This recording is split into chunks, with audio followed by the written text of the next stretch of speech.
जय श्री कृष्णा दोस्तों। आज मैं आपको मंगलवार व्रत की कथा सुनाने जा रही हूँ। मंगलवार व्रत सर्व सुख, रक्त विकार, राज सम्मान तथा पुत्र की प्राप्ति के लिए उत्तम होता है। इस व्रत में गेहूं और गुड़ का ही भोजन करना चाहिए। भोजन दिन में एक बार ही ग्रहण करना ठीक होता है। व्रत 21 सप्ताह तक करना चाहिए। मंगलवार के व्रत में मनुष्य के समस्त दोष नष्ट हो जाते हैं। इस व्रत के पूजन के समय लाल पुष्पों को चढ़ाएं, लाल वस्त्र धारण करें। अंत में हनुमान जी की पूजा के साथ साथ हमें मंगलवार की कथा भी सुननी चाहिए। कथा इस प्रकार से है। एक ब्राह्मण दंपति की कोई संतान न हुई थी, जिसके कारण पति पत्नी दुखी थे। वह ब्राह्मण हनुमान जी की पूजा हेतु वन में चला गया। वह पूजा के साथ महावीर जी से एक पुत्र की कामना प्रकट किया करता था। घर पर उसकी पत्नी मंगलवार व्रत पुत्र की प्राप्ति के लिए किया करती थी।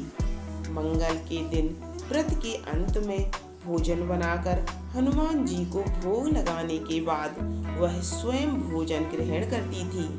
एक बार कोई व्रत आ गया जिसके कारण ब्रह्माणी भोजन न बना सकी। तब हनुमान जी का भोग भी नहीं लगाया और वह अपने मन में ऐसा प्रण करके सो गई कि अब अगले मंगलवार को हनुमान जी का भोग लगाकर अन्न ग्रहण करूंगी। वह भूखी प्यासी 6 दिन तक पड़ी रही। मंगलवार के दिन तो उसे मूर्छा आ गई। तब हनुमान जी उसकी लगन और निष्ठा को देखकर प्रसन्न हो गए। उन्होंने उसे दर्शन दिए और कहा, मैं तुमसे अति प्रसन्न हूँ। मैं तुझको एक सुंदर बालक देता हूँ जो तेरी बहुत सेवा किया करेगा।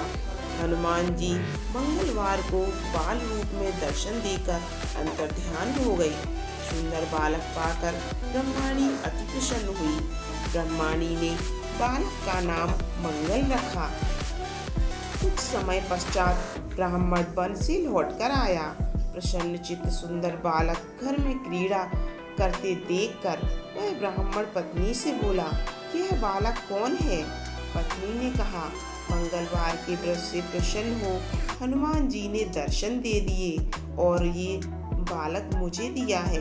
पत्नी की बात छल से भरी जान उसने सोचा, ये उल्टा व्यभिचारिणी अपनी कलुषता को छुपाने के लिए बात बना रही है। एक दिन उसका पति कुएं पर पानी भरने चला तो पत्नी ने कहा कि मंगल को भी साथ ले जाओ। वह मंगल को साथ ले चला और उसको कुएं में डालकर वापस पानी भरकर घर आया। तो पत्नी ने पूछा कि मंगल कहाँ है? तभी मंगल मुस्कुराता हुआ घर आ गया। उसको देखकर ब्राह्मण को आश्चर्य हुआ। रात्रि में उसके पति से हनुमान जी ने स्वप्न में कहा, ये बालक मैंने दिया है, तुम पत्नी को उल्टा क्यों कहते हो? पति यह जानकर बड़ा खुश हुआ। फिर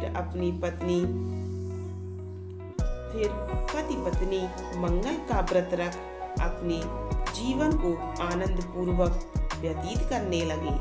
जो मनुष्य मंगलवार व्रत कथा को पढ़ता है या सुनता है और नियम से ही व्रत करता है, उसके हनुमान जी की कृपा से सभी कष्ट दूर होकर सर्व सुख को प्राप्त होता है। अब मंगलवार व्रत की दूसरी कथा। एक बुढ़िया थी। वह मंगल देवता को अपना इष्ट मानकर सदैव मंगल का व्रत रखती थी और मंगल देव का पूजन किया करती थी। उसका एक पुत्र था जो मंगलवार को उत्पन्न हुआ था। इस कारण उसको मंगलिया के नाम से वो बुलाया करती थी। मंगल देव के दिन न तो घर को लीपती थी और न ही पृथ्वी खोदा करती थी।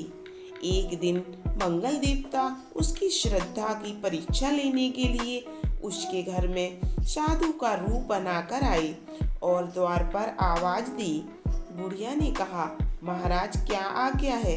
साधु कहने लगा, मुझे बहुत भूख लगी है, भोजन बनाना है। इसके लिए तू थोड़ी सी पृथ्वी लीप दे तो तेरा पुण्य होगा।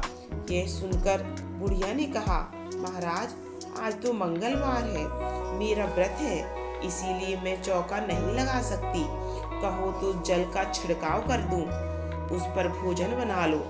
साधु कहने लगा कि मैं गोबर के ही लिपे चौक पर खाना बनाता हूँ। बुढ़िया ने कहा, पृथ्वी लीपने के सिवाय और कोई सेवा हो तो मैं करने को तैयार हूँ। तब साधु ने कहा कि सोच समझकर उत्तर दो, कुछ भी मैं कहूँगा वो तुम्हें करना होगा। बुढ़िया कहने लगी कि महाराज पृथ्वी लीपने के अलावा जो भी आज्ञा करेंगे उसका मैं पालन करूंगी। बुढ़िया ने ऐसे 3 बार वचन दे दिया। तब साधु कहने लगा कि तू अपने लड़के को बुलाकर औंधा लिटा दे, मैं उसकी पीठ पर भोजन बनाऊंगा। साधु की बात सुनकर बुढ़िया चुप हो गई। तब साधु ने कहा, बुला ले लड़के को, अब सोच विचार क्या करती है। बुढ़िया मंगलिया मंगलिया कहकर पुकारने लगी। थोड़ी देर बाद लड़का आ गया। लड़के ने बाबा जी से जाकर पूछा, क्या क्या है महाराज? बाबा जी ने कहा, जाओ अपनी माता जी को बुला लाओ। तब माता आ गई तो साधु ने कहा कि तू ही इसको लेटा दे।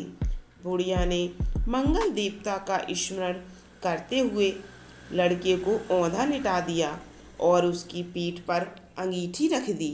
कहने लगी कि महाराज अब जो कुछ आपको करना है कर लीजिए, मैं जाकर अपना काम करती हूँ। साधु ने लड़की की पीठ पर रखी हुई अंगीठी में आग जलाई और उस पर भोजन बनाया। जब भोजन बन चुका तो साधु ने बुढ़िया से कहा कि अब अपने लड़के को बुलाओ, वह भी आकर भोग ले जाए। बुढ़िया कहने लगी कि ये कैसे आश्चर्य की बात कह रहे हो कि उसकी पीठ पर आपने ही आग लगाई और उसी को प्रसाद के लिए बुलाते हो। क्या ये संभव है कि अब भी आप उसको जीवित समझते हैं? आप कृपा करके उसका स्मरण भी मुझे न कराइए और भोग लगाकर जहाँ जाना है वहाँ जाइए।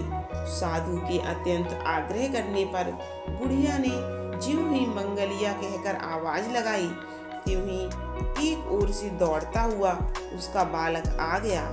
साधु ने लड़के को प्रसाद दिया और कहा, माई तेरा व्रत सफल हो गया, तेरे हृदय में दया है और अपने इष्ट देव में अटल श्रद्धा है, इसके कारण तुमको कभी भी कोई कष्ट नहीं होगा।